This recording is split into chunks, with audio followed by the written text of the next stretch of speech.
Hello, everybody. Thank you for clicking my channel. My name is Imoitinya Ugiagbe. So I did a discussion on the social and cultural differences between Africans and African Americans. My goal for this discussion is an attempt to bridge the gap between both groups. When you look at history based on the transatlantic slave trades, you look at the media's representation or presentation of Africa and, of course, African Americans, you see that those incomplete narratives have created a very thick stereotype that has caused hostility between both groups. You have family members or know someone from outside of the US. Okay, you have Nigerian. Okay, okay. So how did you hear about, excuse me for a second, for the Africans that are in here, which, if I can guess, just about two of you, how did you hear about slavery?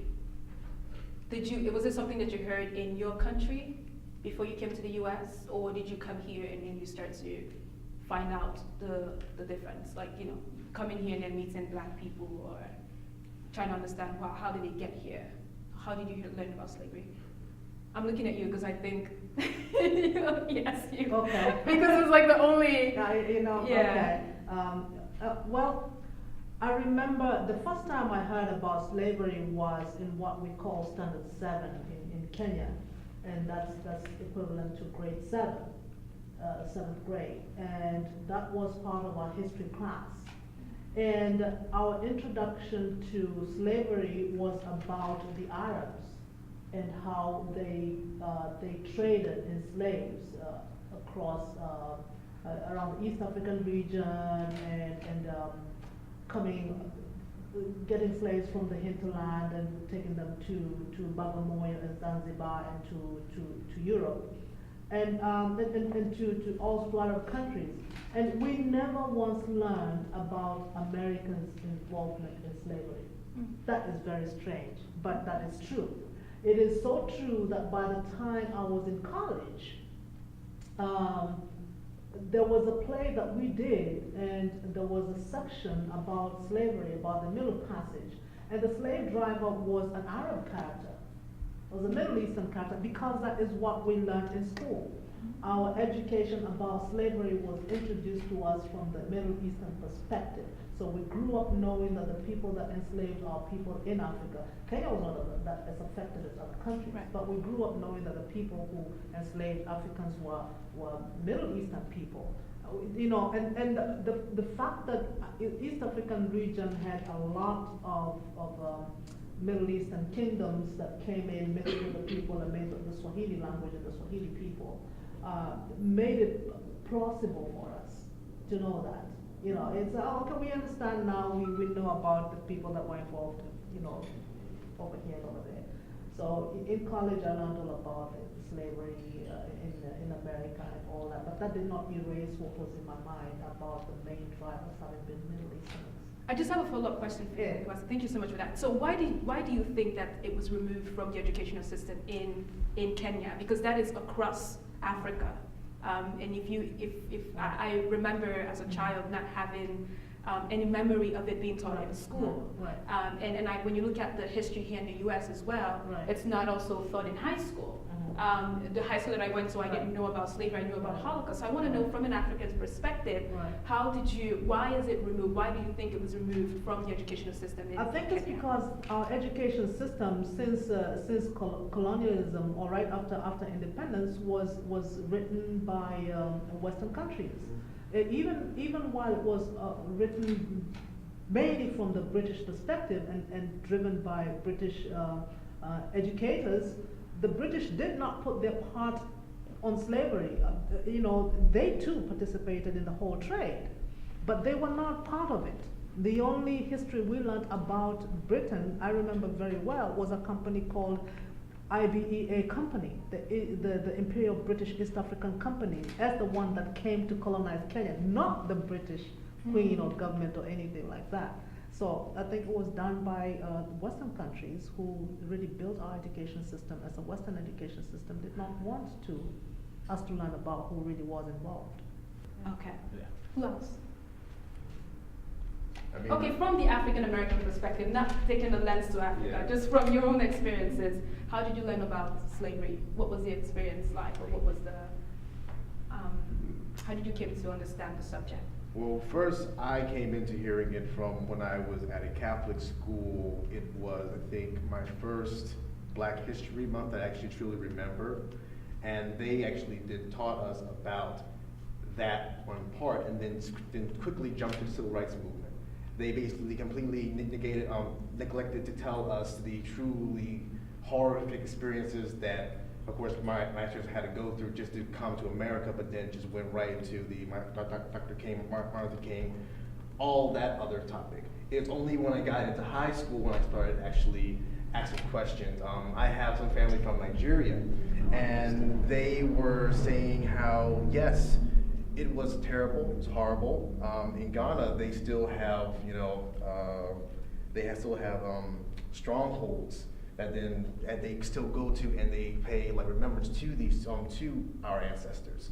So from that perspective, I was just taught that yes, it happened, and now we're here. I was never really taught to reflect upon it as an African American.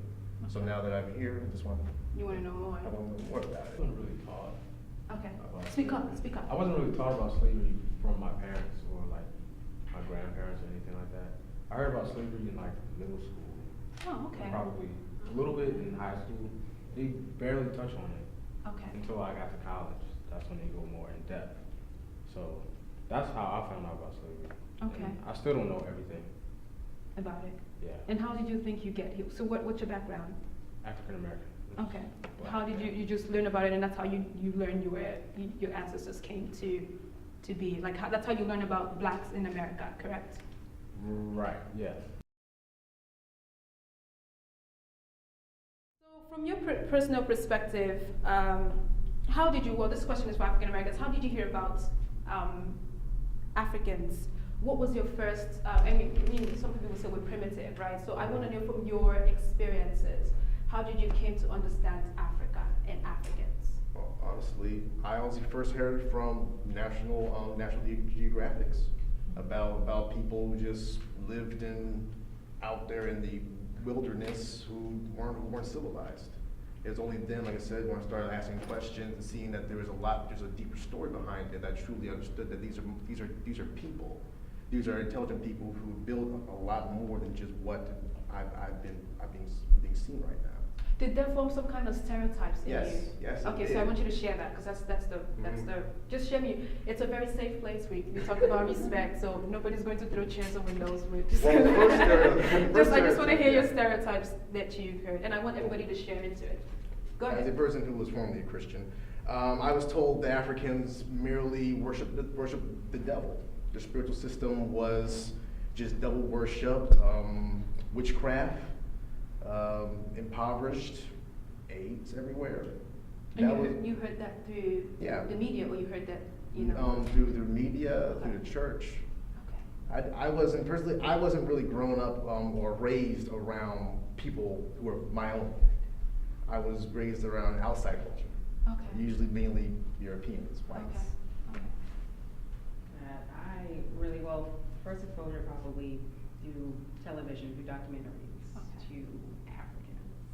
But those were obviously, well, to us, to Americans, I don't want to say obviously, but primarily to people who didn't live like Westerners did, who still lived in tribal culture. So that was my first exposure. That was somewhat my understanding. I knew, obviously, that not everyone in the entire continent lived that way, and that's another thing. We didn't, or at least, what I was exposed to, because the country is a large country and everybody has a different experience. We weren't,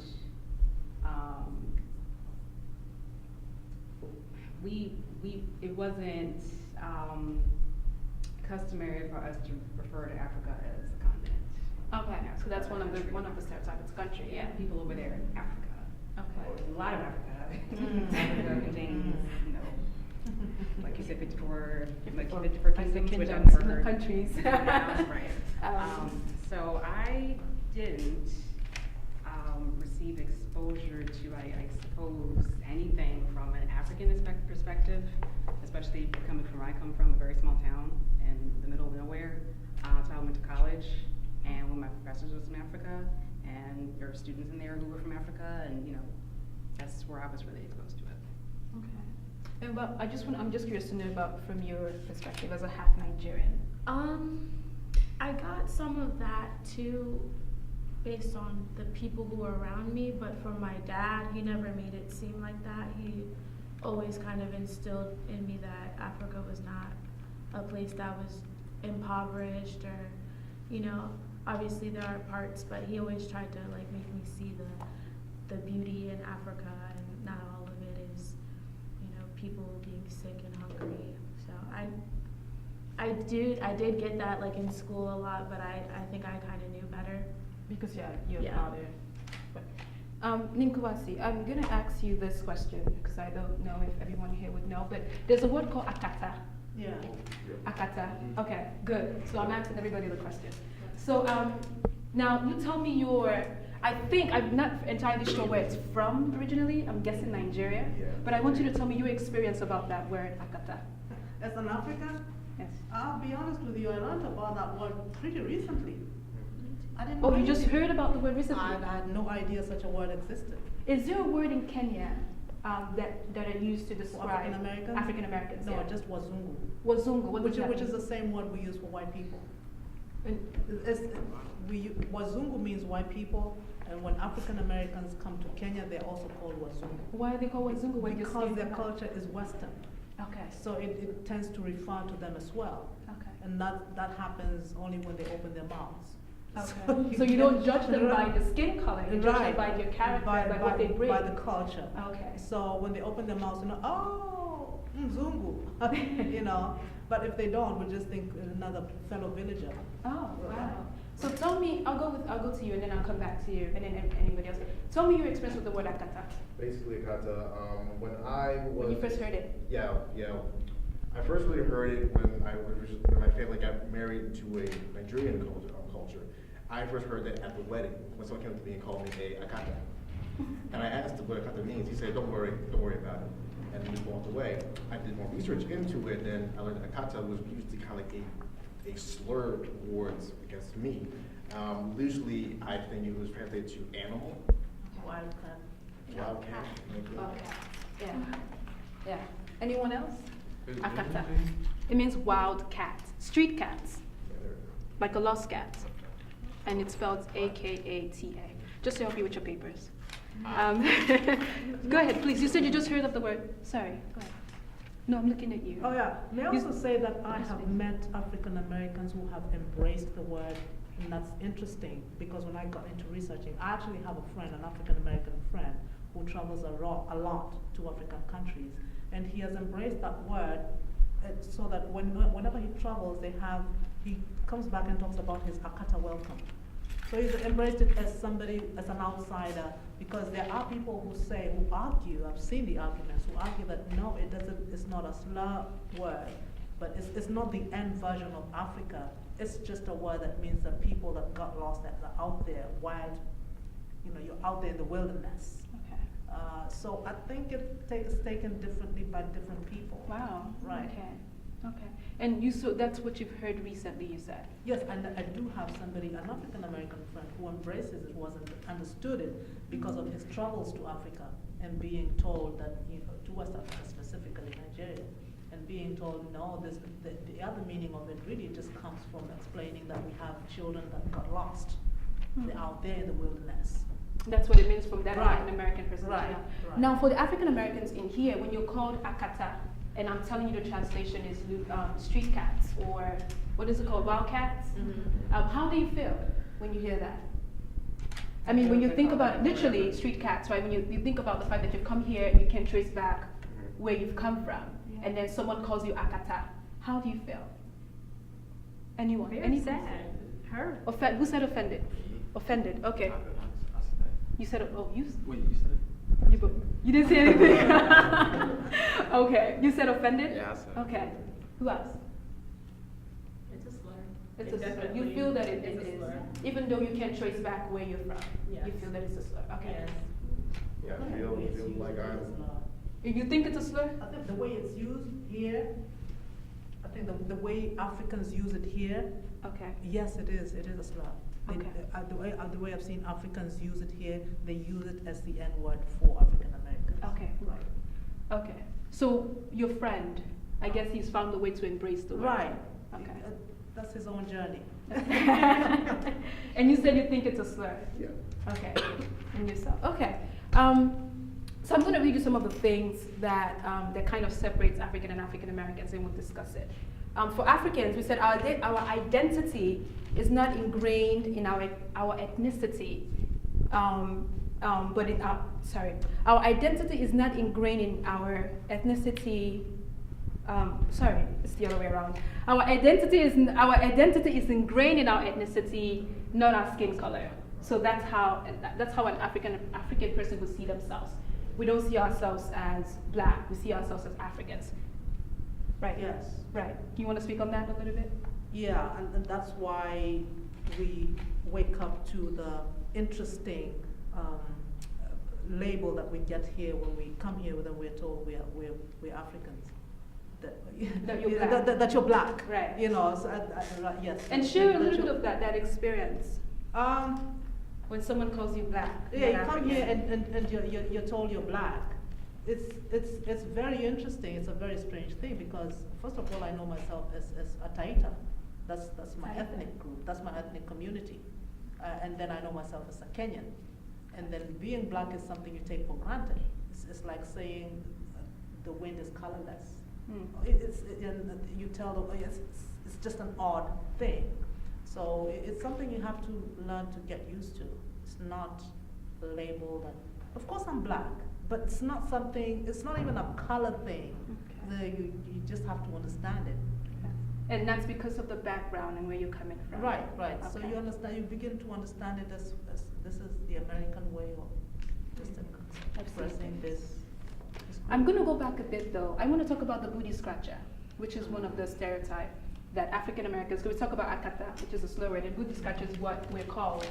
And I want you, every African American in here, to just kind of talk to me about that word. The first time I started hearing that word was around 5th or 6th grade. I had a teacher, she was tall, dark-skinned, had a very thick African accent and everything. I liked her, but the rest of the class was kind of prejudiced towards her, and they started using that word. She was so mad, she threw a chair at the wall, and she burst out in tears and had to leave the room. It's very hurtful because I know I have family members all around the world, and it was never instilled in me, not at church, not at school. I was always taught about African American history and some little tidbits about African history, and just to hear how blacks in America can talk about, you know, our own people that our ancestors came from, it's kind of, it's kind of disheartening. I don't understand it, and even to this day, I still can't quite understand why they would do that. Same thing. I did hear it also when I was around in elementary school. We were using, not me personally, but they were using to describe a young girl. Her name was Ngozi. Ngozi? Yes, Ngozi, and they basically made her cry. They made her cry. Yes, they would call her that every single day for no reason. She'd be the nicest person in the world, would bring you anything to your home for you. They would call her. Is there a history behind that name? Is there like, do you, for those of you who've heard it used, is there like a history behind it? Do you know? No. There's a background to a booty scratcher, where it came about. I'm just curious to know. Any person? Never exactly heard booty scratcher. African booty scratcher, yeah, it's one of the stereotypes. Never exactly heard that one, but there are plenty of others. But so share with me what you heard. It's just part of racist history, quite honestly. It's part of the what is it called? There's a particular term for it, but I can't remember right now. But just part of the stratification between, particularly, the lighter end of the spectrum in terms of skin color, as opposed to the darker end of the spectrum. Africans get animalized and dehumanized, and that's But the part word of it. comes from African Americans, though. Yeah. Yeah, but that's. But that's part of the culture. Right. Right, we're all part of this same cultural atmosphere. Okay. You know, we get that idea from, just like nowadays, we get trends and what have you from celebrities and people who are very wealthy. It was, you know, it was This the is same. what names back- would be used. yeah. I'm sorry, you were gonna say something. Yeah, it's crazy because the school where my teacher was, it was a predominantly black school. Right. And so I used to go in middle school, it used to be a predominantly white school. I would never hear that name towards any Africans in there, so it's mostly in black Yeah. schools, especially high black populated schools, and I don't understand Yeah. still why we use that words towards Africans. And it's not that they're mean, it's not anything, it's just that they wanna use the word, I guess, I wanna say media, but it also starts from home at the same time, because once again, I also had African friends, and they would get treated differently than I would get treated. And they could be the same color as me, they could have the same hair as me, they would just always be treated differently as soon as they open up their mouths. I just can't. And you quite can't get trace it. back. I'm just curious to I know about cannot the trace history. You back. can't trace back the history No. of how the name came to be. No. Okay. Yes. Are we talking about African, being called African booty scratcher? African Americans calling Africans booty scratchers. So I'm trying to get the perspective of African Americans and why that name is used. Okay, I think I have an idea. So, you know, when you think of monkeys and how they scratch their butt, I think that's where it came from, African booty scratcher, because, you know, you take it back to the homeland and then it's like you kind of make that connection. Because that's what when I first came to America, I was born in Nigeria, that's what they call me all the time, African booty scratcher. And I just look at them and like, go back to your country. And when I came here, I didn't know what racism was. I didn't know, because I saw your skin color, I saw my skin color, and I thought we were one. But then, like, you know, come to find out that it's as if we're not. Yeah. Okay, so thank you for that. So I'm going to just read you, continue reading you the stereotype or some of the reasons why there's a gap between Africans and African Americans. So it says many Africans do not understand the African Americans' ancestors, what African American ancestors endured during slavery. How true is that, Nicoasi? Yes, we do not, because we were never taught. And especially East African countries, Central African countries. Yeah, but I'm sorry, with Right. East Africans though, most of the slaves came from the West. Yes. So go ahead. Tell us what's Yeah, going on. and the East African countries were also, they also received the slaves from the hinterland that were traded through Dar es Salaam and Bagamoyo to Zanzibar. But I'm saying we weren't taught the pain of slavery, so we did not understand it. If you go to college and had the fortune of learning it through history or literature, I went through my lessons in American slavery through studying African American literature. I read up from slavery. I knew all these people, Paul Dunbar and the works of American writers, Harlem, Renaissance. That's how I got my education. And that's how I got to understand the soul of Black America. So you have to do kind of like a You have to self-journey, do yeah. that, and I understood it completely lock, stock, and barrel from an academic point of view. It only took me coming to America to understand really what it means. So I only had book knowledge. So you're saying that reading is different from living through the 100% experiences, different. right? 100%. Right. So when you take the walk through the what's it called, the castle in Ghana, for Right. example, everyone who's gone through that Right. always have this Goree Island. spiritual experience. Right. Like it's almost like you're there with the ancestors. Right. What's it called? I'm trying to think the name for those writing papers. Goree Island, is that Google called? it. It's called. What is it? Someone said it. No, it's the castle where the slaves were kept before they were shipped down. The door of no return? The Door of No Return. It has to be Some Cape notes. Coast Castle, I think, something haven't- like that. I haven't Yeah. notes. So okay, so then let me move on to the next one. It says many Africans do not understand. That's the question previous. A shared complexion does not mean a shared culture. So would you agree that the reasons why we have this wide gap is because we have two different cultures? Yes. Yeah, that's Yes. inevitable. Okay.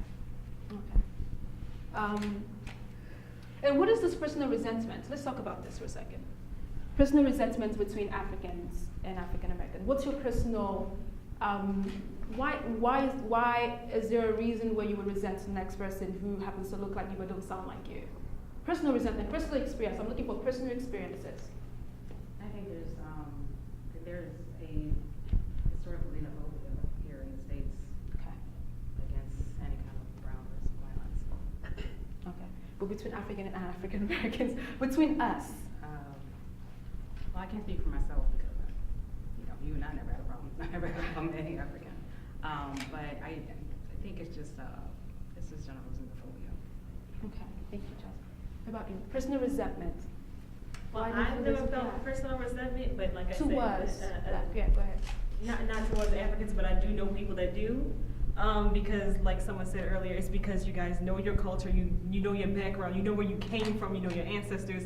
As we in America, we Black African Americans, we have no idea who we are. So sometimes some of the African students used to pick on African Americans because we didn't know who we are. Also, teachers and the educators of the system didn't really help at all either, because they would figure that Africans were smarter than African Americans, so they would pin us against each other in schools, and so that just trickles down to the children and the generations afterwards. So they just personally pinning us all against each other. Wow. What about you? I think also because African Americans also take on the idea of the most dominant Western culture of xenophobia as well. Which is what Chelsea said. Yeah. So go Yeah, ahead. so now that we see that someone's different, someone who's not from here, like us, we feel some kind of way, start to project that onto them. And insecurity. Insecurities. Personal resentment from the African perspective. For me, it goes both ways. I do feel resentful about people clinging on to stereotypes when they know better, when they've already learned better. So you've learned something already, and then you decide, I'm not gonna surrender this. It happens both to Africans who do not want to surrender the stereotypes they have about African Americans and African Americans who do not want to surrender their stereotypes. Yeah. Anyone else? Personal resentment. I just want somebody to say something. If is looking at this, personal resentment. Personal resentment. Personal resentment. All right, You do that. Go ahead. I mean, I don't think I'm probably gonna just scratch the surface. I mean, I haven't really taken deep thought, as like many of you have here. But when I was going to college, I think back in 2008, it was pretty mixed, and it was a good amount of Africans going there as well as African Americans. And I mean, I just heard through the grapevine that you like to hear rumors and stuff. Yeah. So I always heard that like, Africans, they think that they're, and this is no way to be offensive. It's No, okay. no. That's why we That's why, had. Africans, they think they're better than us, blah, blah, blah. So, me being at Eastwood Virgins until then, so now my eyes opened up, and then I started to kind of get hints of like that experience as I like came across Africans, but I mean, probably not as much as maybe y'all have that experience, but I think it's just maybe they're coming from where we all came from, so they still kind of have that rich experience, I guess, of where we all came from. Right. So they might think they're a little bit better. Right. I like That's that just my point. take on it. No. I mean, because it leads me on to Black Panther and what that movie really did. Yes, please. I mean, go ahead. You want to say something? Go ahead. Round up your point. Okay, so it brings me back to Black Panther and what that really means and what that movie really did in terms of not only exposing that differences, but also showing us how we can move forward. So I just want to talk very briefly. Did everybody see Black Panther? Everybody? Mm-hmm. Okay, so just share with me how it made you feel when you watched that movie. In terms of just looking at the other side, wherever you're standing from. If you're standing on the African American side, looking at it from your lens to the African side, how did it make you feel? Any person? Anyone? I'll give you guys a few minutes. Every African American I know had a lot of pride in that movie because it was finally a movie with a genuine superhero. No Okay. like lawful bad or anything, or neutral, chaotic, or whatever you call it, who was our color. So we were really proud of that. Proud of it. Okay, that's the African American side. Okay. Yes, please. I guess I have both sides. Sure. So as an African, There was a lot of pride in it, and when the movie first came out, I think everybody loved it and everybody was excited about it. But then, and African Americans, of course, everybody loved it, and everyone was like, Wakanda forever, and it dragged on for a really long time. And I think that Africans are like, okay, you know, that's great that everyone is appreciative of this made-up African culture, but what about the real ones, the real countries? So I see from both sides. It was a start, but it's a beginning. Yeah. What about the real ones? What about the real ones? What are the real ones? What, like, so if Wakanda isn't it, then what's the real ones? I'm just trying to. Actually, after watching the movie, there's one thing I said to my husband. My husband is African American, and some of my students is that the one thing it showed me was that this is not strange. There's nothing new about Wakanda. I'm already aware that was a reality, the reality in Africa. It's just that the vibranium thing is fictionalized, but there was a time when African kingdoms, and a particular African kingdom, was the center was a global center. Right now we're talking about America being the superpower. There was a time economically, Kingdom of Mali was a superpower in the world. Many kingdoms. Yeah, that's right. So there was nothing too strange to it. Personally, the thing I felt was finally my accent has been vindicated. I can actually have an African accent without people saying, "Can you speak English?" You know, because we've faced that a lot. Yeah. It's just that I've lived here many years and my accent has changed over time. Right. But being told, can you speak English or stop speaking African, even my own students telling me stop speaking African, is something I faced all the time. You know, an African American. Sorry, does it still happen? Speak English, and you know that same stereotype that you're speaking about. Does it still happen now? Being that the movie has been out, does it kind of After the movie? No, not that I've heard. Before that, the last time was an African American lawyer, very smart lady, telling me, you know, learn English. And that's because I challenged her. So a lot of these things you get, a lot of these stereotypes you get is because somebody is angry over something. So they just, you know, get a weapon, a stereotype, and hurl it at you. But that's the pride it brought me, generally. Okay, so we're going to take like a 2 seconds break, and then we're going to jump into the last section of it, which is the last part of the discussion. Well, thank you, everybody. You all did wonderful. You brought your experience with you, and that's what this is basically all about. So we can all mingle and just talk for just about 2 minutes, and then we'll get back to the last question. Now, my goal for today is an attempt to bridge the gap. So please join us. And of course, if you have any questions, if you have any statements, and if you have any comments, share all of that below. And of course, your experiences matters, your stories valid. So don't forget to share that below. Refresh yourself very quickly. I know that you were saying something during the break about Black Panther, and how does that, honestly speaking, how does it really make you feel? It made me feel very angry because it was such an accurate representation of what's really happening right now. How media can, how to say, make Africa seem so elaborate and so beautiful, but then it makes us look so bad and so vengeful, so angry. And then put that right there and show me, wow, that's such a harsh contrast in how we think about each other.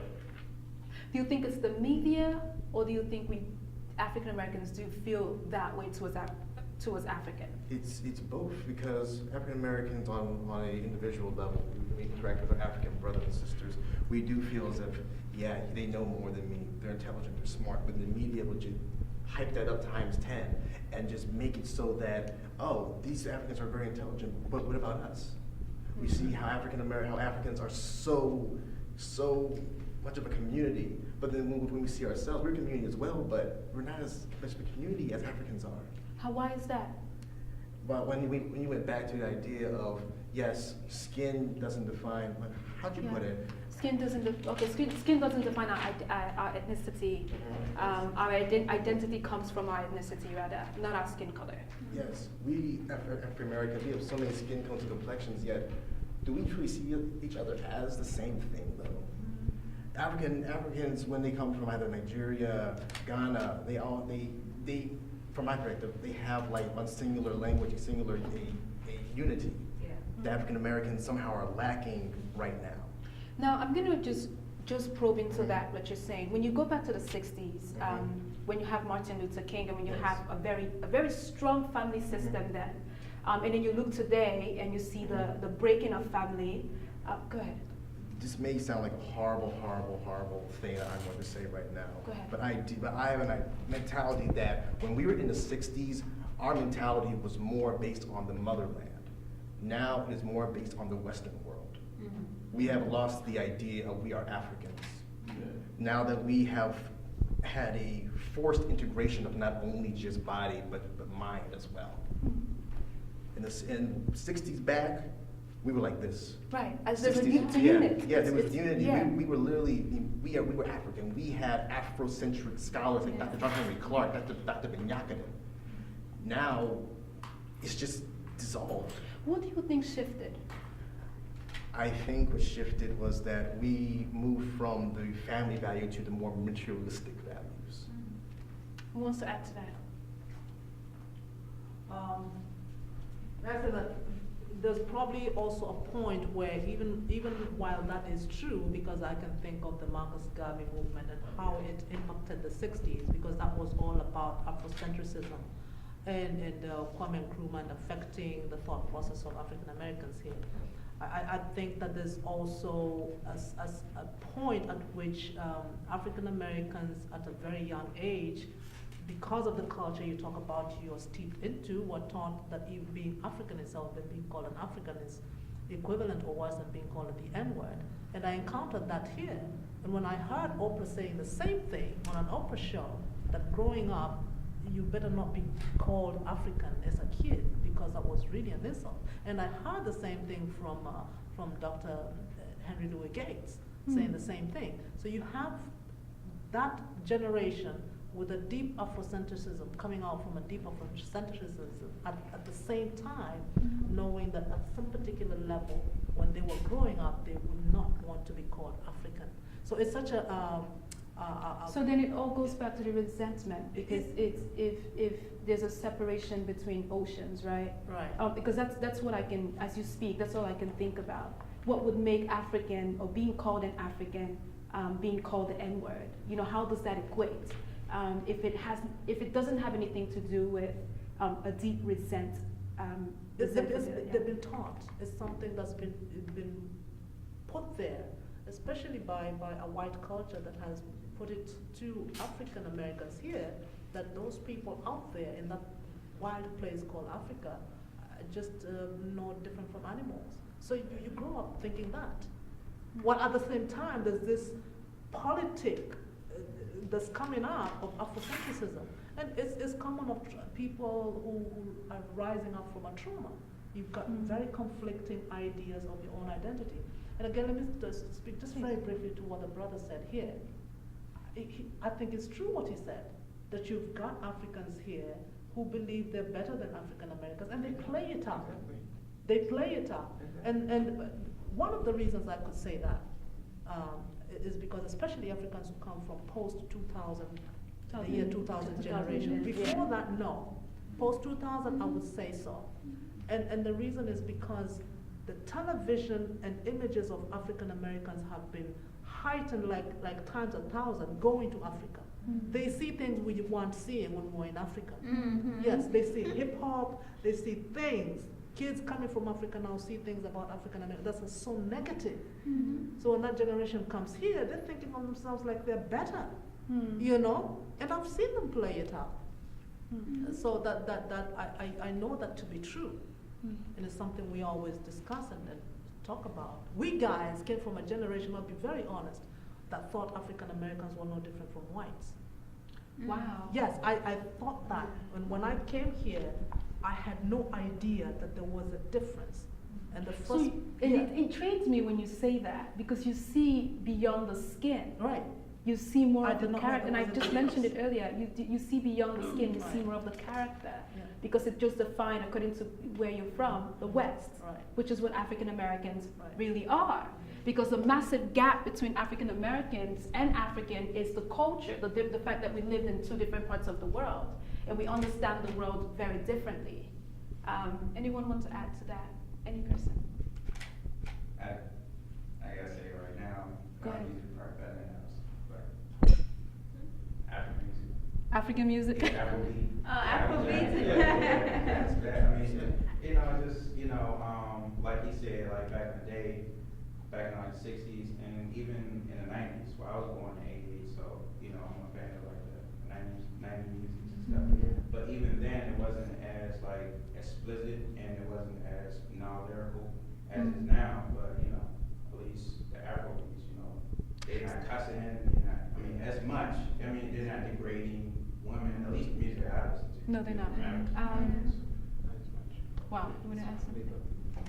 Yeah, as you were saying before, I think one of the resentments is, the thing that basically what they show in the media. You might not know how powerful that is. Looking at the way Africa is being represented over there, and the idea of, oh, do you guys want to really go back to this place where people are dying? Of starvation, there's AIDS, there's whatever disease you can get there that has no cure. Do you guys really want to go back in there? So I guess the African American feel like, what, we're better off here. There they don't even care about us, and this notion that Africans were the ones that sold them. Our ancestors were the ones that sold them to the white people. So no matter how you look at that, there's still going to be a resentment. And we coming from there, from what they've showed us back then, while watching TV, crime rates, we know basically we can be. We see it on TV, all the crimes. And basically the way they show is like, oh, African American, Chicago, high murder rates because of African American. And when we come over here, we think, associating ourselves with African American is struggle. So we want to be, want to live in the system thinking that it's everybody. The way it's shown on TV, every African American It's like that. is basically a criminal or something like that. And when we come here, we want to feel like, okay, we're better than them. We're law-abiding citizens. And all that is the media. And we always, we fall for that. It takes you to really live in this country, coming from Africa, a long time, and interact with people of different races before you really know what's going on. You might be here for 5 years and you don't really know what is going on.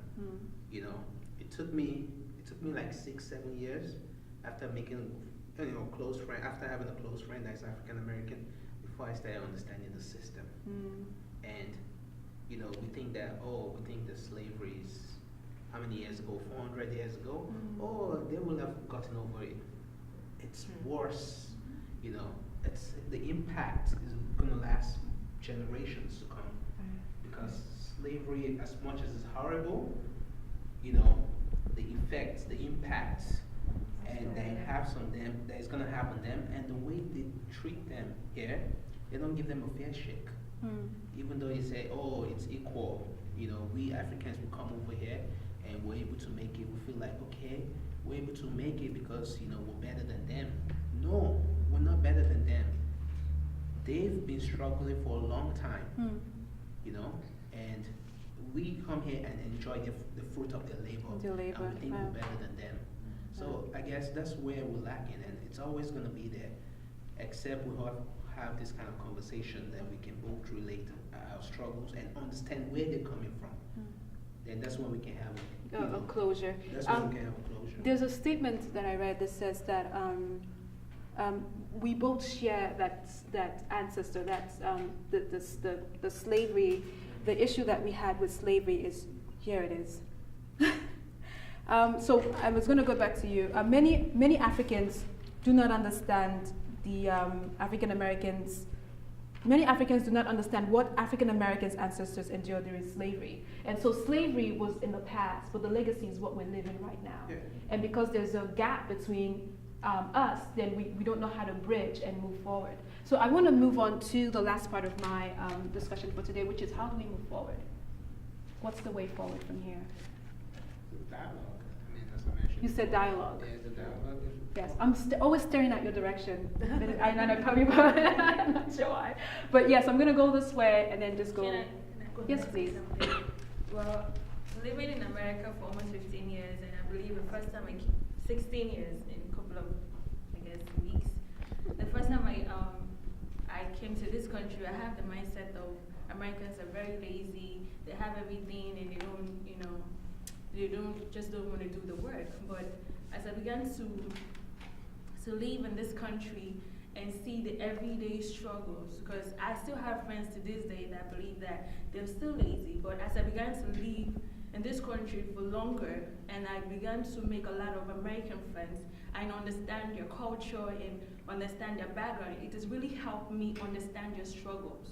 You understand? Because I came from a background where culture is a big part of who I am today, and having to look to an American. And, you know, because I have a friend right now that she don't even have grandparents. She don't go anywhere for Thanksgiving. She don't understand the African culture, what it is to help your sister, what it is to help your family member. But having to understand their background and see their pain, you know, and see like how they're going to move forward is, to me, I believe is what we should be looking at, and don't judge them for where they are. See how we can help them help themselves. I know sometimes it's really hard for you to help someone that doesn't help themselves, but understand your struggle and don't be judgmental. And another thing I notice about Americans is that once you don't have the accent, there's just something off with you. Yeah. They'll feel like, oh, you don't get it. But it took me time for me to explain to my American friends that the accent is nothing. As long as you can understand what I'm saying and what I'm adding to your life, and because I gain from them. You know, you understand? Especially coming to Baltimore, and you go towards the North Avenue and see all the struggle, it just changed my mindset. I believe constant communication and ways to like help move them forward is what we should, and conversations like this is what we should continue doing to just break that barrier. Ways to move forward. Ways to move forward in terms of bridging the gap. Well, I really believe visiting, more programs of visiting Africa. Yes. More African Americans visiting Yes, Africa. yes. As many as possible. I would say if all HBCUs had programs for African American students to visit any African country, as in it just becomes a standard thing, it would be great. And then intensify as much economic exchange programs as possible. I mean, doing trade with each other.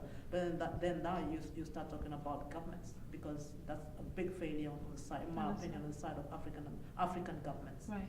Big failure, because African governments are really part of the big problem of creating this misunderstanding. Right. They do not provide the opportunity.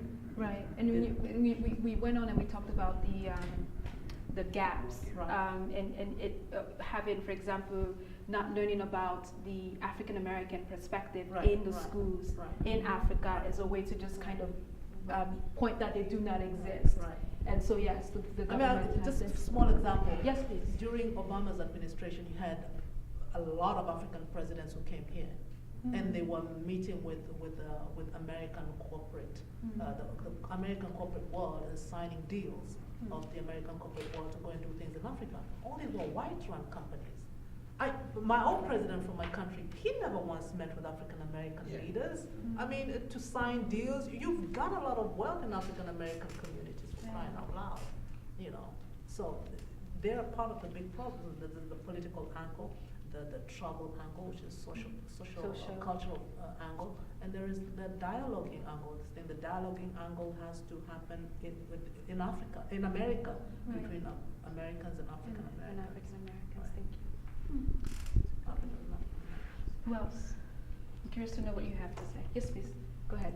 I'm looking this direction, but I'll go with you. Go ahead. Me first? Okay. Ways to move forward. I think in education, it needs to start like in schools and things like that, because in schools here you don't get an education about Africans at all. And I think I ended up better off because, you know, my dad is African, but I'm also African American. So, you know, I got my education from him, and I feel like I ended up better off and I know more.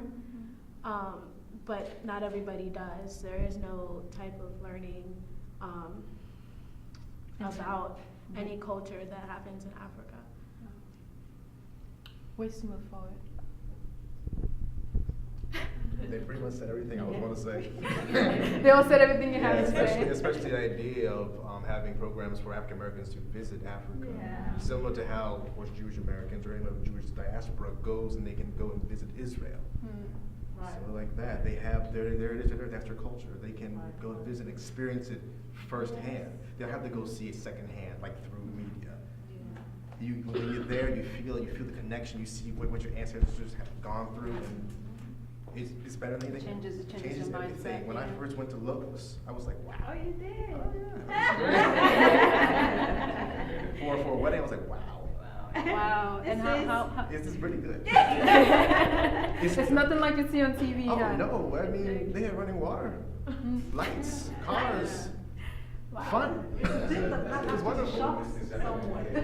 Yes. You said it shocks someone, To think right? that someone, that an African American would be shocked by the fact that their lights and streets and cars what they're showing and on all TV. that. I think so, the media. Yeah, I try. I tell when African Americans ask me about going to Africa, I try to tell them don't go to the city. It's not different from Americans. Yeah, American go to the city. village. Experience is the same. Yeah. This is fast food. We even have KFC and Subway. Yeah, I mean, yeah. got it all. Just find. the village. Yeah, go to places where you also experience other things.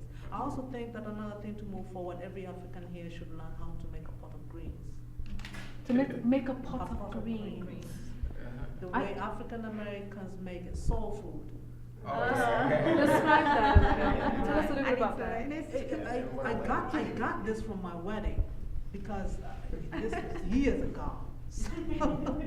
So because I was marrying an African American, I said, and by the time I was getting married to him, he had taught me how to make a pot of greens, and I loved it.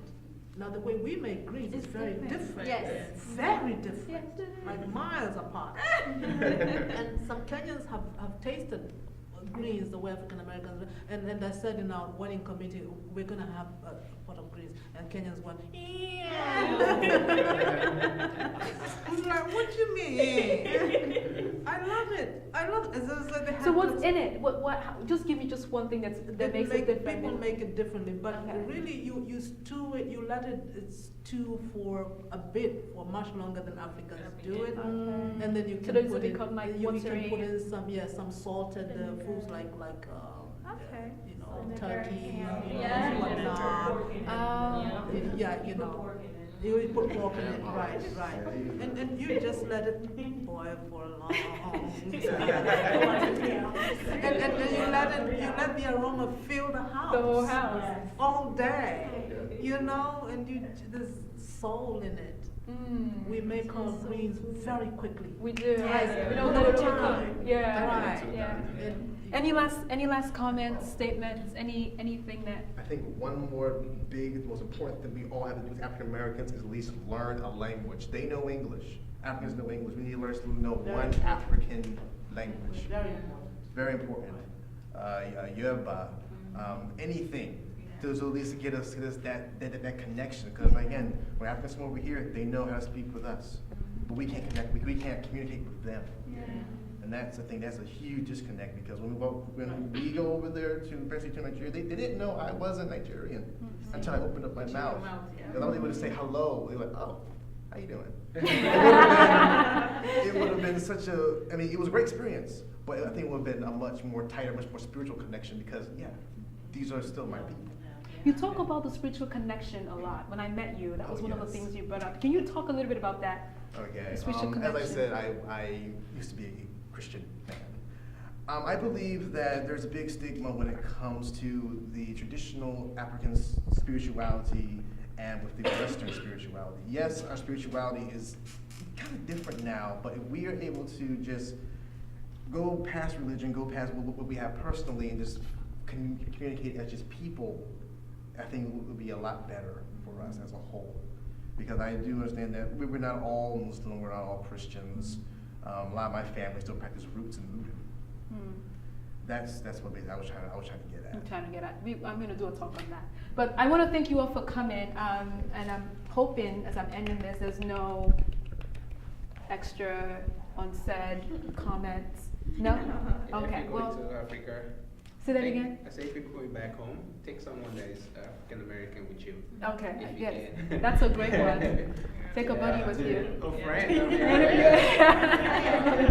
I mean, so. Well, I want to thank you all for coming and thank you all for spending your evening with me. And I hope you've gotten something out of this. A conversation is not just a conversation. We still have so much work to do. And my goal is to an attempt, meaning like I'm trying my best with your help and support to begin this conversation. It's an ongoing thing. So we have it today, my children will have it, our children, so we have to keep going until there is no gap between both sides. So I want to thank you all for coming and hope you have a safe ride back to your homes.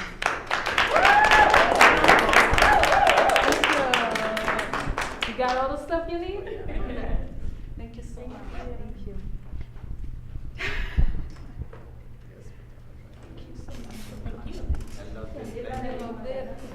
Will you be somewhere else? No, Don't forget to subscribe and to share all of that below. And of course, your experiences matters, your stories valid. So don't forget to share that below. Thank you so much and see you again soon, okay?